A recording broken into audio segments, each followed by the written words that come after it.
Day 30 of the war with Hamas finds IDF forces tightening its control around the terrorist Hamas capital in Gaza City.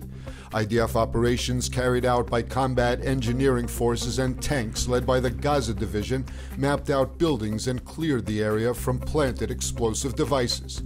The military advanced its ground offensive and remains focused in northern Gaza, but also carried out incursions in southern Gaza to prepare the area for future stages of the war. Defense Minister Gallant issued a direct threat to Hamas leader Yahya Sinwar. Said Gallant, "We will get him. I say here to the people of Gaza, if you get Sinwar first, it will shorten this war."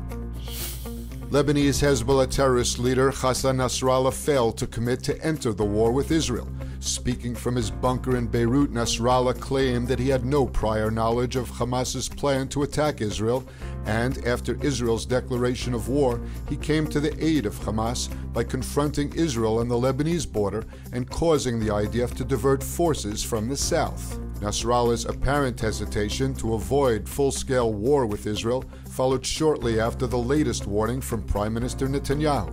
Netanyahu said if Nasrallah makes a mistake and drags his country into war, it would doom Lebanon's fate. Meanwhile, Hezbollah has continued and even stepped up rocket fire toward northern Israel. The IDF retaliated with deadly force and accuracy, striking 2 terror cells with anti-tank guided missiles. The IDF said it also struck an observation post belonging to Hezbollah. U.S. Secretary of State Antony Blinken is trying to accomplish the diplomatically near impossible balancing act by showing strong support for the Israeli war effort in Gaza against the strong opposition of Washington's Arab and Muslim allies. After leaving Israel, Blinken headed into a meeting with Arab counterparts in Amman, where he heard demands for a ceasefire and urgent humanitarian assistance to the Gazan population from the Saudi, Qatari, Emirati, Egyptian, and Jordanian foreign ministers.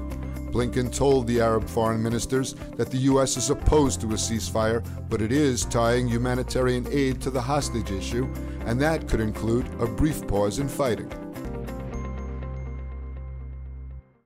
So we know the news is volatile and fast-paced, and we want to let you know that ILTV's new app is now available. So if you want to stay connected to the latest news from Israel, the Middle East, and the Jewish world, download our app now on all your devices. It's available in the App Store for both Android and iPhone.